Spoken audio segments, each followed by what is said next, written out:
So now we are going to change the spark plug. This is the Bosch. I just bought it for 80 rupees and just मैं check कर रहा हूँ कि Bosch कैसा operate होता है. So keep it here. और spark plug निकालने के लिए हम ये टूल यूज़ करने वाले. ये टूल मेरे को पहले से ही होंडा एक्टिवा वाले वो पाउच था एक टूल किट उसमें मिल गया. So ये यूज़ करेंगे और ये यूज़ करेंगे निकालने के लिए. So लेट्स पहले स्पार्क प्लग का ये रिमूव कर लीजिए. ऐसा गोल गोल घुमा के. So as you can see this is the spark plug.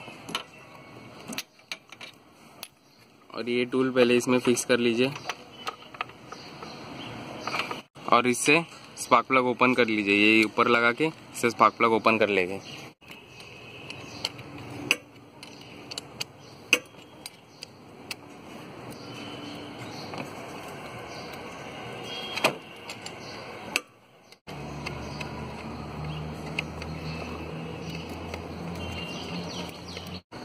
So as you can see spark plug निकाल लिया है और पूरा काला हो चुका है. तो अभी नया स्पार्क प्लग लगाएंगे. सो ये नया स्पार्क प्लग है. नया स्पार्क प्लग क्यों लगा रहा हूँ क्योंकि अभी 15,000 किलोमीटर हो गया तो एक बार तो मैं सोचा कि स्पार्क प्लग चेंज कर देता हूँ. क्योंकि जब भी मॉर्निंग स्टार्ट लेते हो तभी भी स्पार्क प्लग बहुत इंपॉर्टेंट है. स्पार्क प्लग अगर हीट होने के बाद तो अच्छा काम करेगा लेकिन स्टार्टिंग में अच्छा काम करना चाहिए, वो ज़रूरी है. इसलिए मैं स्पार्क प्लग चेंज कर रहा हूँ. सो now let's change the spark plug. एक बार गैप चेक कर लीजिए. गैप ज़्यादा भी नहीं होना चाहिए और छोटा भी नहीं होना चाहिए. तो गैप बराबर है. So now let's install the spark plug.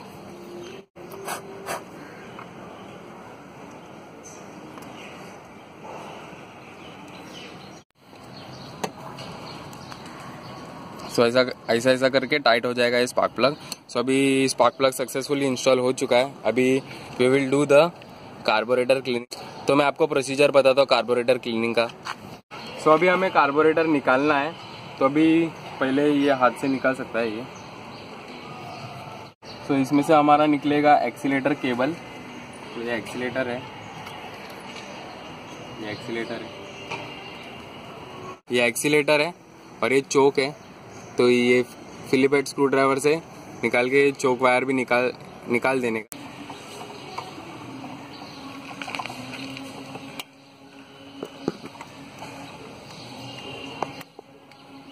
So now we have to remove these two nuts so that we can open the carburetor and also this screw.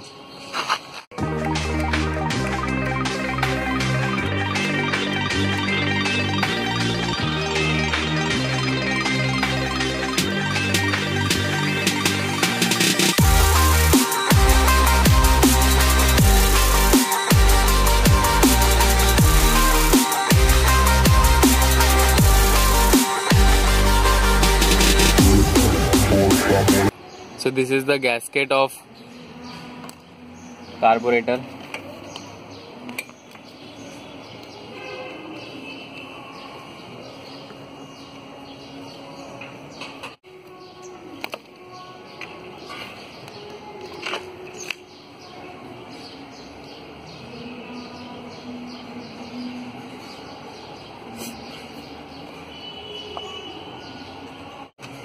So now we have removed the carburetor. So now we have to clean it. So let's go and clean it. So this is our carburetor.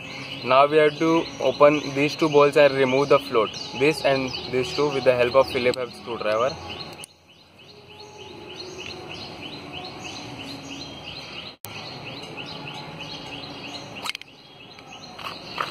So we have removed the float as you can see here. So if we want to remove this float, so slightly open this and remove this pin,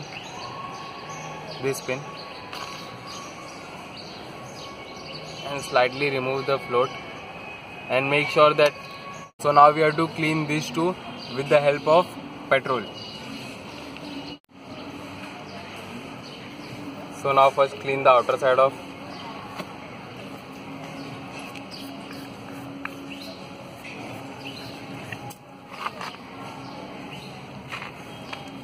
So now open the jets with the help of flathead screwdriver and we have to clean the jets. This is the main jet and this is the idling jet, or you can say pilot jet और something.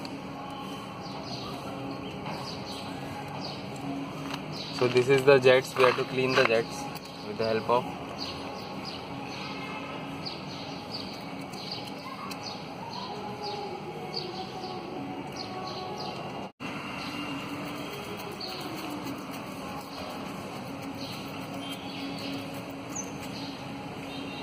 So now let's clean the carburetor.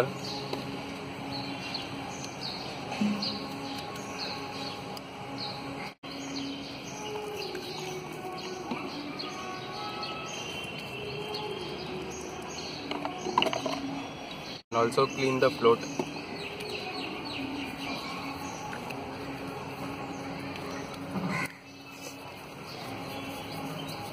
You can also use the brush for cleaning. So the main part है कि आप jets को ही clean करो, क्योंकि ये jets ही main petrol carry करती है आपका, तो जेट्स को क्लीन करना मेन है.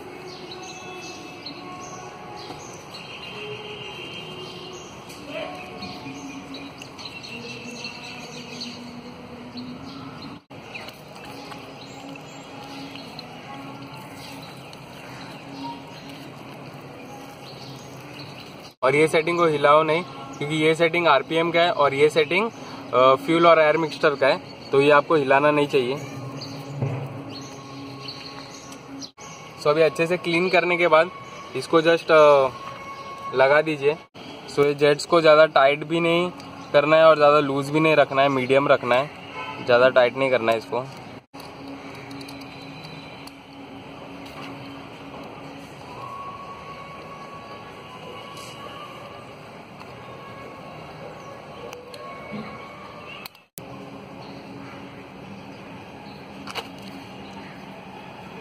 सो अभी कार्बोरेटर क्लोज कर लिया है और पूरा अच्छे से क्लीन कर लिया है. तो अभी let's install the carburettor.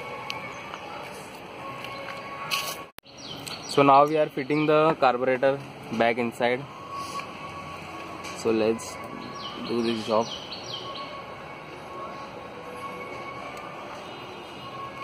Put the gasket and put the nuts. And as you can see, this is the petrol wire. Attach it inside. So it is attached. So we have installed the carburetor. Now just fixing it inside.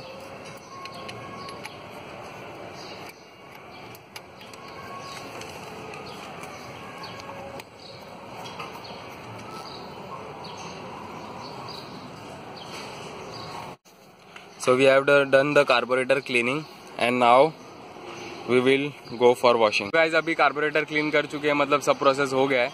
तो मैं आपको 2-3 process है वो बताता हूँ अभी थोड़े time में. तो अभी तक मैं पूरा बॉडी पैक कर देता हूँ, उसके बाद वॉश करने लेके जाएंगे, उसके बाद ऑयलिंग करेंगे.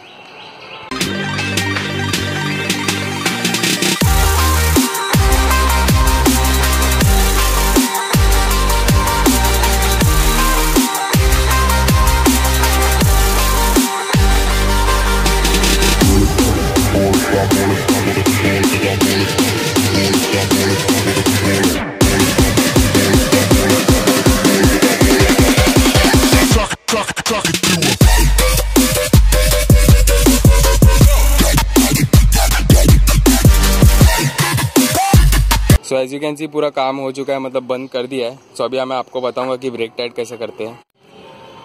सो एक प्लायर लो.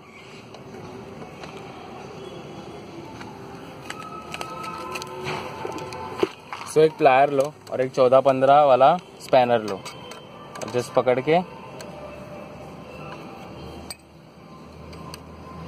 टाइट कर दो.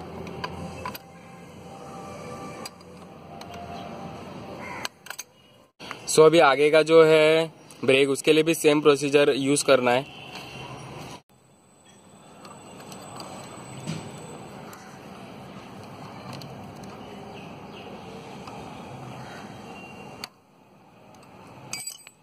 सो देखोगे एकदम ब्रेक्स अच्छे से टाइट हो चुके हैं. So now let's go to the washing. तो मैं ये अभी घर पे वॉश नहीं करने वाला हूँ, क्योंकि एज यू कैन सी बहुत कचरा है, बहुत है. इसको प्रेशर वॉश से ही कराना पड़ेगा, मतलब डीजल वॉश. तो डीजल वॉश कराने वाला हूँ मैं अभी. So after doing the servicing, you just need to turn on the ignition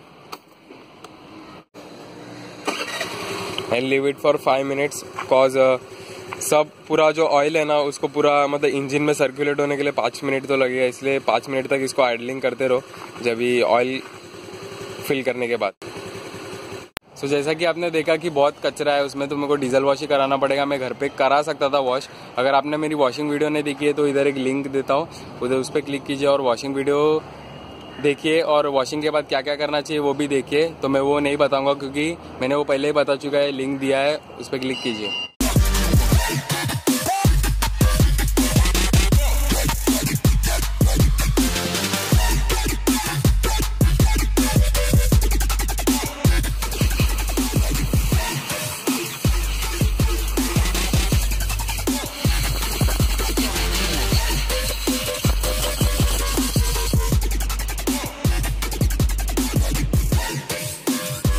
Fully washed, as you can see the dash is become very dry, so we will do the polishing part. वो polishing part तो आपने देखा ही होगा मेरे washing वाले video में,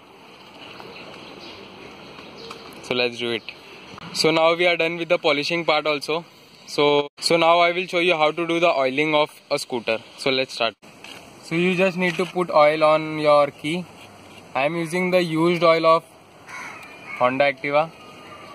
It is okay to also use a used oil, just not to use it on engine. You just need to oil the key so that it's work very smooth.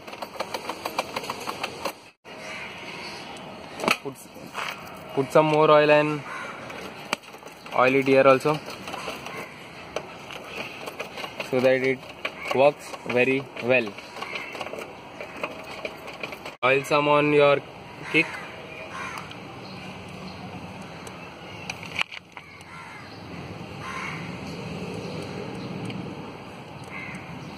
So that your kick is very smooth, and wipe the excessive oil from the kick. Oil at the brakes.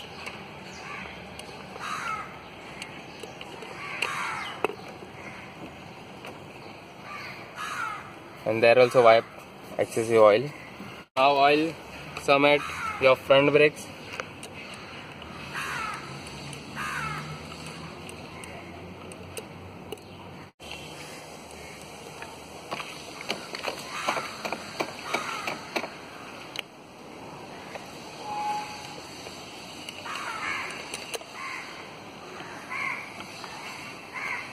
Now oil your side stand.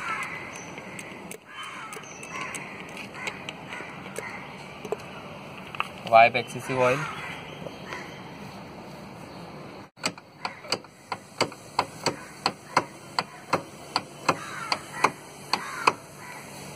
If you have put some oil on double stand also.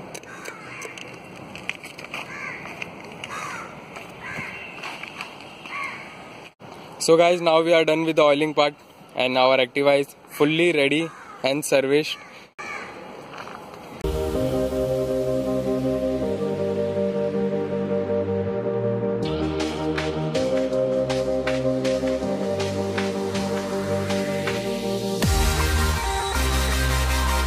कोई help चाहिए होगी कि मुझे ये बताओ वो बताओ, तो मुझे कमेंट करो या फिर मुझे इंस्टाग्राम पे मैसेज करो। ये मेरा इंस्टाग्राम आईडी है सूरज जंपा 66, या फिर आप इंस्टाग्राम पे नहीं हो तो मुझे फेसबुक पेज पे भी फॉलो कर सकते हो। सो ये है मेरा फेसबुक पेज आईडी जंपा 66।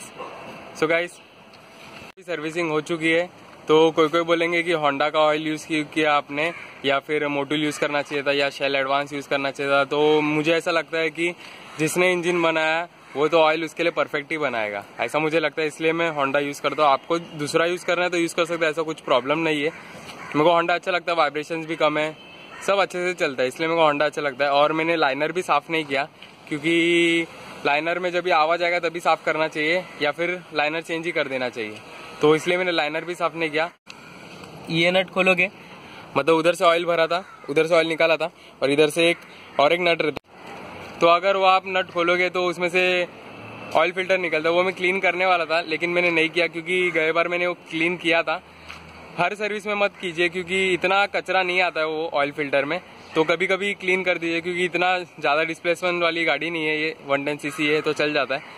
और एक बंदे ने बोला था मेरे को कि अपना साइड लाइट चालू करके दिखाओ दिन में कैसा यूज़ होता है, तो मैं वो दिखाता हूँ टाइम पे।